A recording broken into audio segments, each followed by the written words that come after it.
নারী ও শিশু সুরক্ষা, আত্মহত্যা প্রতিরোধ এবং মানসিক স্বাস্থ্য সহ 19টি সেবা মিলবে একটি অ্যাপেই। জলবায়ু পরিবর্তন এবং সচেতনতা বৃদ্ধি এবং স্কিল ডেভেলপমেন্ট এগুলো করানো সম্ভব বলে আমি মনে করি এবং মোট 19টি ফিচার আমার অ্যাপসে বিদ্যমান রয়েছে। এআই প্রযুক্তি নির্ভর গার্ডিয়ান অ্যাঞ্জেল অ্যাপ বানিয়ে সবাইকে তাক লাগিয়েছে এই স্কুল ছাত্র।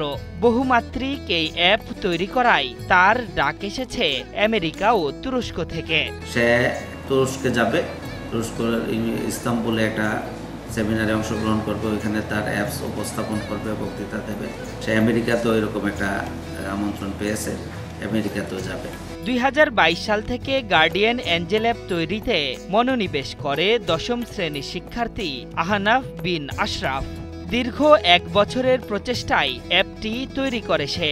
এখনো পরিপূর্ণতা না পেলেও আশায় বুক বেঁধেছে এই শিক্ষার্থী। আমার নিজের জীবনের কিছু ব্যক্তিগত সমস্যা সেইগুলোকে আমি চিহ্নিত করি এবং বিভিন্ন বাচ্চাদের সাথে কথা বলার মাধ্যমে তাদের জীবনের যে সমস্যাগুলো সেগুলো চিহ্নিত করার মাধ্যমে আমি আমার অ্যাপসের প্রাথমিক প্ল্যান শুরু করি। ব্রাহ্মণবাড়িয়া শহরের কলেজ পাড়ার আশরাফ সুমন ও নয়না ত্রিনা দম্পতির সন্তান আহনাফ বিন আশরাফ।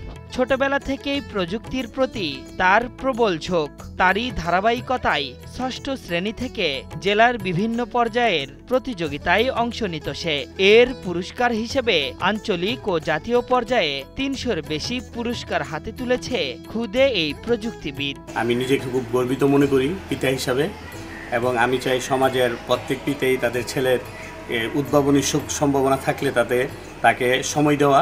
তার যে আশাটা সেটা বাস্তবে পরিণত হোক এবং সে একজন আদর্শ মানুষ হোক এবং দেশের জন্য সুনাম বয়ে আনুক। আহনাফের এমন সাফল্যে গর্বিত তার বাবা মা। সন্তানের স্বপ্ন বাস্তবায়নে চেয়েছেন রাষ্ট্রীয় পৃষ্ঠপোষকতা, প্রযুক্তিগত সহযোগিতা এবং সরকারি সহযোগিতা এবং ফান্ডিং এর যদি আমরা পাই, সেক্ষেত্রে আমরা মনে করি যে আমাদের অ্যাপসটা আমরা আগামী 1 বছরের ভিতর সম্পূর্ণরূপে বাজারজাত করা সম্ভব। আমার অ্যাপসটিকে মূলত আমি আন্তর্জাতিক প্যাটার্নের জন্য রেজিস্ট্রেশন করেছি। সো এর ফলে আমি এখন আপাতত কাউকে আমার অ্যাপসের ব্যাপারে বেশি কিছু শেয়ার করি নাই, বাট বিভিন্ন মন্ত্রণালয়ের সাথে কথা চলছে আমার অ্যাপসটা কোনোভাবে বাংলাদেশ থেকে বাস্তবায়ন করা যায় কিনা। আমি আমার সর্বোচ্চ চেষ্টা করতেছি যাতে বাংলাদেশ থেকে এটা আন্তর্জাতিকভাবে লঞ্চ করা যায়। মেধাবী আহনাফকে সব ধরনের সহায়তার আশ্বাস দিয়েছেন ব্রাহ্মণবাড়িয়া জেলা প্রশাসক।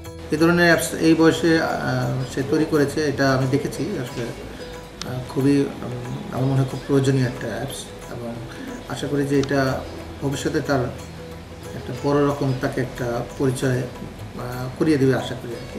প্রয়োজনীয় আর্থিক সহায়তা পেলে আগামী 1 বছরের মধ্যে অ্যাপটি বাজারজাত সম্ভব বলছেন সংশ্লিষ্টরা। আশরাফুল ইসলাম, 71।